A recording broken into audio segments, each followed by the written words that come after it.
This week, I chatted with Patrick Campbell about his exit of ProfitWell to Paddle for $200 million. One of the most mind-blowing things that I experienced during that conversation was hearing Patrick tell me that he feels he needs to build something else to prove that his exit, $200 million, was not just a fluke. I did not expect that, but I should have, because I feel the same way all the time. And the more founders I talk to, whatever stage of their journey they might be on, I hear them tell me the same story too. Whether they just started out or sold their business for millions a few years ago, they still struggle with who they are, what they should be doing, and proving themselves and their worth to others. And this might not be the best advertisement for becoming an entrepreneur, and I know that, but it's worth exploring anyway, just to be prepared. Better to know what challenges you'll be facing before you run into them at full speed. Today, let's talk about the many kinds of mental health pitfalls that you might encounter throughout your entrepreneurial journey. Being a self-reliant entrepreneur often requires a significant amount of time and energy, which can be challenging when you also have other responsibilities in your life. And you usually do. Things like being a parent or a partner. It's already difficult to find a balance between your personal and professional lives when you have a 9-to-5 job. But it gets much worse for founders. You feel like you're constantly juggling different priorities. And this leads to feelings of stress and guilt and being overwhelmed. And one of the main reasons this can be particularly problematic for entrepreneurs is that the success of your business often depends on your personal commitment and dedication. How long you'll stick with a struggling project, because nobody else is going to do it. You stretch yourself thin when you're giving your all to both your family, as you should be, and your business, as you want to. And you may worry about letting one or the other down, even when you're not overwhelmed as well, because it's always a balancing act. It is crucial here to set boundaries and prioritize your time for both roles. This might involve setting aside specific times for work and for family, delegating tasks, and then seeking support from your partner, other family members, and the founder community at large. It can also be helpful to find ways to incorporate your family into your work, such as involving them in your business or setting up a home office that allows you to work while still being present for your family. I co-founded Feedback Panda with my partner Danielle, and while it wasn't always stress-free to work together and live together, her support and immense knowledge of our audience were invaluable. We developed something we called wearing our founder hat when we had conversations. So whenever we were talking about business stuff during non-business times, we'd explicitly mention to each other that we were talking as our founder persona, not the partner, wearing the founder hat. Drawing that line truly helped. And it's likely that something like this can be implemented by you, even if you're not co-founding with family members. And no matter if you go at it alone or with a small team or with a family, you're constantly faced with decision making, whether it's deciding on a new product or service or choosing a marketing strategy or making a hiring decision. There's lots of stuff to be decided. It can be easy to get bogged down in the details and then overthink every decision, which often leads to analysis paralysis. And this is particularly frustrating and stressful because it prevents you from making progress in your business. Time is such a scarce resource, and the longer you spend stuck in this analysis paralysis mode, the less time you actually have to take action and move forward, even if it's just a tiny increment. And it can also be hard to know when you've gathered enough information and it's time to decide, because you never have the full amount, right? So set limits on the amount of time that you spend analyzing each decision, half an hour, a day. I've heard founders literally using kitchen timers for this. And this might involve placing a specific deadline for making a decision or enlisting the help of a mentor or trusted advisor to help you weigh the pros and cons. What matters is that there is a deadline, and a close one. You don't have the time to form a committee. You're a solo founder. It can also be helpful to break down larger decisions into smaller, more manageable steps, and then remind yourself that it's okay to make mistakes, and then course correct along the way. So that's just what it is. That's what entrepreneurship really is about. And those little mistakes, they can be stressful, particularly in aggregate when there's a lot of them. And it's common for entrepreneurs to cope with stress in particularly unhelpful ways, such as drinking too much alcohol or using drugs, recreational or otherwise. While these behaviors may provide temporary relief, they ultimately do more harm than good, and they can lead to much more serious problems, such as debilitating addiction, and you don't want that in your life. The success of your business depends on your ability to think clearly and make sound, future-proof decisions. Substance abuse, that will impair your judgment and lead to really poor decision-making, which then negatively affects your business. Additionally, substance abuse can also damage your personal relationships and overall well-being. And those are the two resources that are particularly good and needed to keep you grounded. It's not something to willingly neglect. So finding healthy ways to cope with stress is essential to alleviate this particular threat. And this might involve seeking support from a therapist or a counselor, or finding ways to relax and unwind, like doing sports or doing stuff with friends, or exercise, meditation, talking to friends and family members about your feelings. All of this is better than substance abuse. So you'll find that many founders who went through this themselves are in the indie hacker community, and they're willing to talk to you about it. So set limits on your use of alcohol and other substances, and seek help if you feel like you're struggling with addiction. People are out there and they're willing to help you.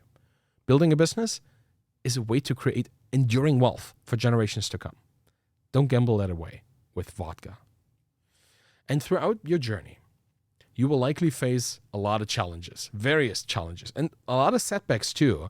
And while dealing with these challenges can be frustrating and difficult, it is so important to remember that not every problem out there has a clear solution. At times, you just have to accept that you, at this point, cannot overcome particular challenges. And it's vital to learn how to cope with this kind of failure and then move forward. Because many of us have a strong desire to succeed and solve problems. That's why we become founders. We want to make a difference. When faced with a challenge that we cannot overcome, it often is so hard to accept that we have failed. And it can lead to frustration and disappointment and even despair, giving up. And the way out of that pit of hopelessness is to really work on a mindset, on a healthy mindset towards failure, and do that work as early as possible. This might involve reframing your thinking and starting to view failures as learning opportunities rather than personal shortcomings. It's not your failure, it's a failure, you experience, you deal with it. So practice self-compassion and remind yourself that it's okay to make mistakes, that everyone experiences setbacks. Every founder who made it leaves this trail of mistakes behind them along the way. Just seek support from others, therapists, mentors, that just help you navigate through these difficult times. And the community, again, particularly those who build in public, can and will help you on this path. We all have been there and know how important it is to get used to making mistakes. It's part of the deal. The only mistake you should never make is ignoring your founder peers, because they're there to help you. And here's an open secret about me. One mistake that I make all the time. I struggle with hiring. I think I can do and should do everything myself. And there's a pretty solid chance that you feel the same way here too. You may feel like you have to do everything yourself to ensure that your business is successful. And while it's essential to be involved in the day-to-day operations of your business, it's not healthy or sustainable to try to do everything on your own. And this can lead to increased anxiety levels and burnout eventually, as you struggle to keep up with the demands of your hopefully growing business. It can be hard to let go of this control and trust others to handle important tasks. That's what keeps me from seeking help most of the time. I worry that the people that I pay will not do things correctly, or that I won't get the same level of quality if I delegate tasks. But failing to delegate, I know that, can lead to being overwhelmed and prevents me from actually focusing on the most critical tasks in the business. So we all need to learn to delegate tasks at some point and trust others to handle them. And that's just a part of growing into the founder role. So identify tasks that can be delegated, find the right people to delegate to, and then set clear expectations for their work, for yourself and for them. And having your processes well documented really helps here. It can also be helpful to set limits on your own workload and ensure that you're taking breaks and taking care of yourself, and involve other people when you're over that limit. Because if you don't take care of yourself and your mental health will take care of you. It's so easy to get caught up in the hustle and grind and to push yourself way too hard. Overworking will eventually lead to burnout, which can have extremely serious negative consequences for your physical and mental health, and consequentially for your business as well. You may feel exhausted and overwhelmed and demotivated when you're burnt out, and it can be hard to find the energy and motivation to keep going. You can't maintain or grow a business if you're unable to stay focused or motivated. These things are very much connected. Burnout will undermine your productivity and lead to poor decision making, which then has extremely negative drawbacks and consequences for the business. And also generates dread and anxiety about losing everything you already have and have already worked for, which makes things so much worse. We have to practice self-care and set limits as founders. It's just so important. We need to take regular breaks, set these boundaries that keep us from overworking ourselves, and find ways to relax and recharge. It can also be helpful to seek support, again, from our community, mentors, health professionals, and entrepreneurial peers, really, to help navigate these difficult times. I've been through business-related burnout twice in my life already, and it has always been the community that helped me recuperate, reset, and reframe the things that I needed to reframe to get back into the world of entrepreneurship or just doing anything at all, really. Where burnout is the nuclear explosion, the giant dome explosion in the sky, imposter syndrome is this little nagging electrostatic shock that you get every time you sit down on your couch. Imposter syndrome, that's the tendency to think you're unqualified for your work, is an extremely common experience among entrepreneurs too. Way more common than burnout. They both are common, but like most people experience imposter syndrome. And it can be particularly challenging when you feel like everyone around you seems to have things figured out perfectly.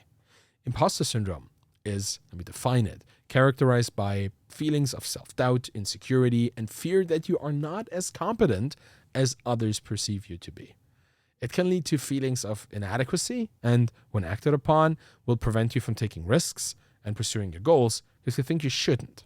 Self-doubt undermines your confidence and leads to poor decision-making, or no decision-making at all. It can also make it hard to build a successful business because it prevents you from taking rigorous actions and taking risks, and those are needed to have any success.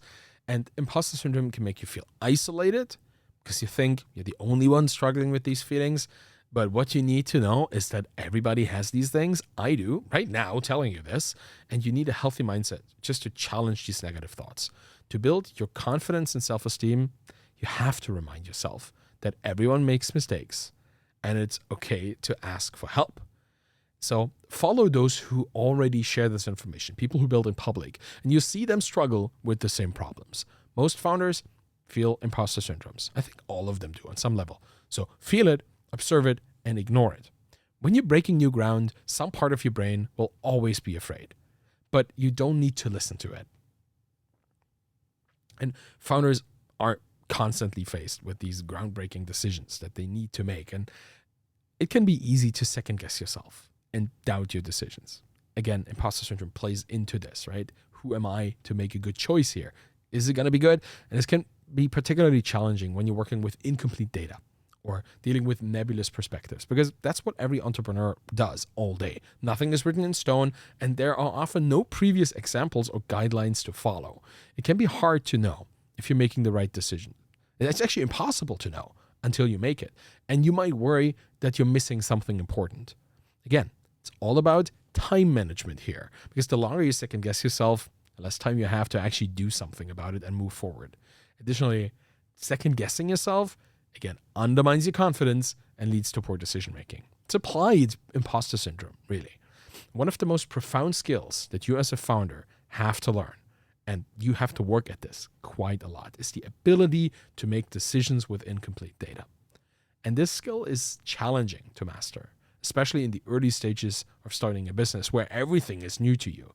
It requires you to weigh the facts and make an informed decision despite not having all of the information that you actually need for that. And it's a skill that will eventually turn up serving you super well throughout your career, helps you making sound decisions despite uncertainty.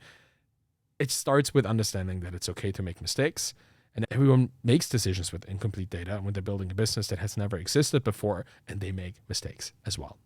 Accepting making mistakes, I think, is a big deal of having like a more reliable mental image of what you're doing. And running a business like this can be a lot of work too. It's easy to underestimate the time and energy that will take to build something that works well enough, particularly if you're having all these decisions that you're unsure about. This can be particularly challenging when you're just getting started, and you're not sure what to expect, both from the business and the industry and how to build your product, all of that. It can be hard to know when you have reached this point where your product or service is good enough to launch, or when it's time to pivot. And if you're a perfectionist, this is particularly hard as well. If you continue to pour time and energy into a product or a service that is not working, you'll waste valuable resources and miss out on other opportunities. Underestimating the amount of work required can also lead to feelings of frustration and overwhelm, and you struggle with keeping up with the demands of your business at that point. Burnout is just lurking around the corner. What helps me in those situations is just to assess my progress regularly. When I see how far I've come already, I have an easier time cutting my losses on things that don't work. After all, there are so many things that did work. And it's hard to recognize when it's time to pivot or move on, but it gets easier over time if you do a lot of reflection. Like every couple weeks, look at what you've done. Not just in those couple weeks, but all the time before as well. It's cumulative, right? It just adds to something bigger than what you might feel in that moment. And that really makes a difference in your perception of yourself and how open you are to new opportunities, instead of just like tunnel visioning on the choices that are happening right now.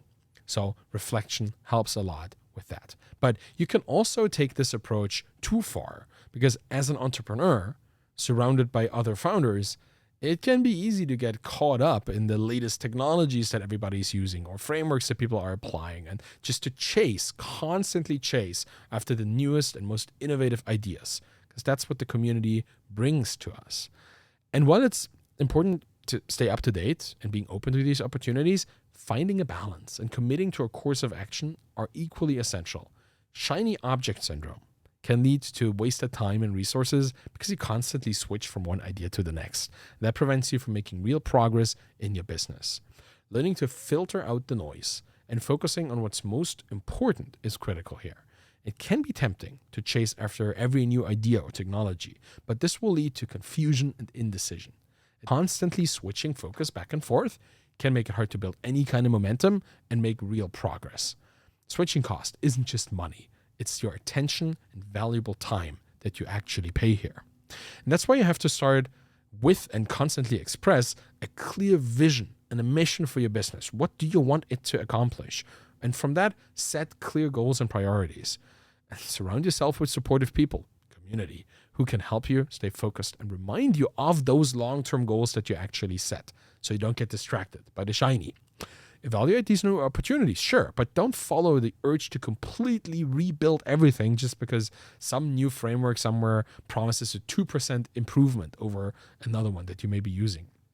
The best tech stack is the one you already know. And if you ever feel guilty for stepping away from stuff, for taking a break, or you're feeling you're not doing enough to grow your business, you're also not alone. Everyone wants to be dedicated and work hard, and that often translates into long hours and grinding away into the night. But you have to take care of yourself and make time for rest. Ignoring your own needs will lead to burnout and destroy your life and your business.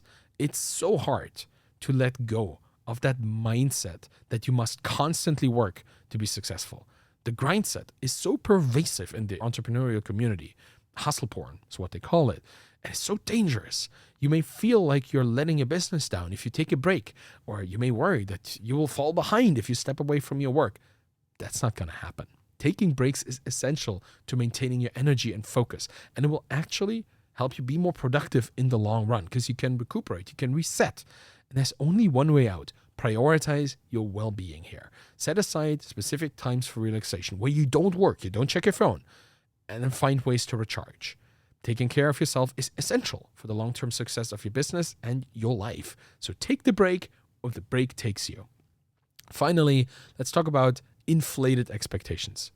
It can be difficult to deal with underwhelming sales, particularly in the beginning when you start. It's frustrating and disheartening when you're putting in all this effort and you're not seeing the results that you were hoping for. And sure, we all need to be persistent and keep working towards our goals, but we have to be realistic here and adjust the approach that we're using if we need to. Low sales, that can lead to financial stress and make it difficult to sustain your business. And knowing how to improve sales and to identify the root causes of low conversion rates, that's important, but it can also be super tricky. You might have self-doubt and insecurity because you worry that you're not cut out for entrepreneurship if you don't immediately find ways to increase your sales. But hey, we've all been there. In fact, most of us never left. Most founders feel that sales aren't good enough. What helps me is the shared commiseration of the founder community. Particularly by building in public and following those who do the same, I find solace that just because I had high hopes doesn't mean that the numbers are any wrong. It's all in my mind most of the time. And of course, there are issues where I might need to actually change my pricing or my sales approach. But more often than not, it's really just about the collision of my expectations, my hopes, with reality. All I can do to stay positive is just to remind myself that it's normal to experience setbacks and that every business has ups and downs. Starting and running a business, that's challenging. But it's also a rewarding experience, and it's not without struggles. It will be hard, let's be honest. And it's easy to get stuck in analysis paralysis or to deal with stress in unhealthy ways. It's difficult to accept that you cannot solve some challenges and have to learn how to cope with failure. And it's super hard, at least for me, to know when to delegate tasks or when to take a break. These mental health challenges, they're common among entrepreneurs. And it's important to remember that you're not alone in facing them. It is vital to understand that every entrepreneur faces challenges all the time, every day, and it's normal to feel overwhelmed or uncertain sometimes. The most successful entrepreneurs are those who can navigate these challenges and find ways to cope with the mental health problems that just come with being self-reliant. Remember that it's okay to ask for help and take a break when needed. Surround yourself with supportive people who can help you through these difficult times, and remember that every challenge is an opportunity to learn and grow and teach if you build in public. With the right mindset and support, you can overcome any obstacle at some point, or some you might not, so you have to work around them, and build a successful business that brings happiness and fulfillment.